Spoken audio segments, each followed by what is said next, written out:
రోజు చెప్తున్నా కదా మీకు పూర్తిగా పార్టీనే మడతపెట్టేశారు బాబు కూడా ఎవరిని తెలుగుదేశం పార్టీ పాపం నందమూరి తారక రామారావు గారు 1982లో 42 మార్చిలో మొదలుపెట్టాడు. జనవరిలో అధికారంలోకి వచ్చాడు. 9 నెలల్లో ఈ బాబు కొడుకు ఏం చేశారంటే పూర్తిగా కుర్చీలు మడతపెట్టుకోవడం కాదు, పార్టీని మడతపెట్టారు. ఏ రోజన్నా మీరు తెలుగుదేశం పార్టీ రాజ్యసభలో లేకుండా పోతుందని ఊహించడం మీడియా ఊహించలేదు కదా. ఇవాళ ఖాళీ అయిపోయిందిగా. రాజ్యసభలో టీడీపీ 0, అవునా? తెలంగాణలో 0, కనీసం పోటీ కూడా చేయలేకపోయావు. అంతకుముందు బీజేపీతో కలిసి పోటీ చేసావు 14లో, తర్వాత కాంగ్రెస్తో కలిసి పోటీ చేసావు 18లో. ఇప్పుడు టీడీపీకి తెలంగాణలో 0, రాజ్యసభలో 0, నెక్స్ట్ ఆంధ్రలో 0. నువ్వు నీ కొడుకు మడత పెట్టుకుని నీ రాష్ట్రం తెలంగాణ వెళ్ళిపోతాడు. పాపం మన మంచి అమ్మాయి ఎవరు మంచి అమ్మాయి కానీ పాపం ఏం చేయలేదు, నోరు ఇప్పలేదు, మాట్లాడలేదు, బాబులు బందికాల నుంచి బయటికి రాలేదు. చేయగలిగిందా?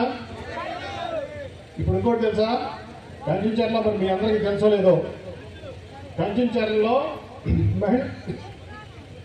మహిళా కళాశాల 20 కోట్లు పెట్టి మహిళా కళాశాల కట్టిస్తారు ప్రభుత్వం. 20 కోట్లు సార్, 20 కోట్ల ప్రభుత్వం నిధులు తెచ్చి మహిళా కళాశాల కట్టిస్తున్నారు.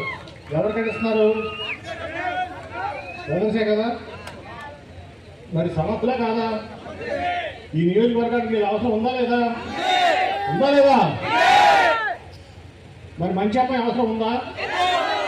అసమర్థురాలు అవసరం ఉందా? మరి మనం ఓటు వృధా చేసుకోవచ్చా? తెలుగుదేశం కూడా అడుగుతున్నాను నేను. తెలుగుదేశంలో కూడా అందరూ నా ఆత్మీయులే.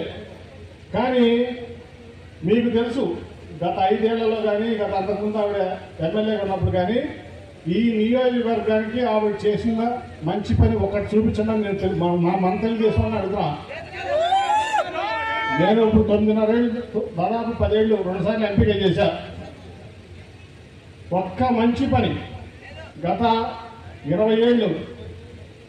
ఒకసారి దేవినేని రమణ గారు ఉన్నప్పుడు కొన్ని లిఫ్ట్ ఇరిగేషన్ స్కీమ్స్ వచ్చినాయి, దాంట్లో డౌట్ లేదు, మనం ఒప్పుకోవాలి, నిజం. మిగతా డెవలప్మెంట్ ఏమి కూడా చేయాల. అట్లాగే తర్వాత మన కర్ణాటక కుంపు చేస్తారు ఒక ఆయన మన మీడియాలో, ఇక్కడ మాజీ మంత్రి గారు ఎవరో మీడియాలో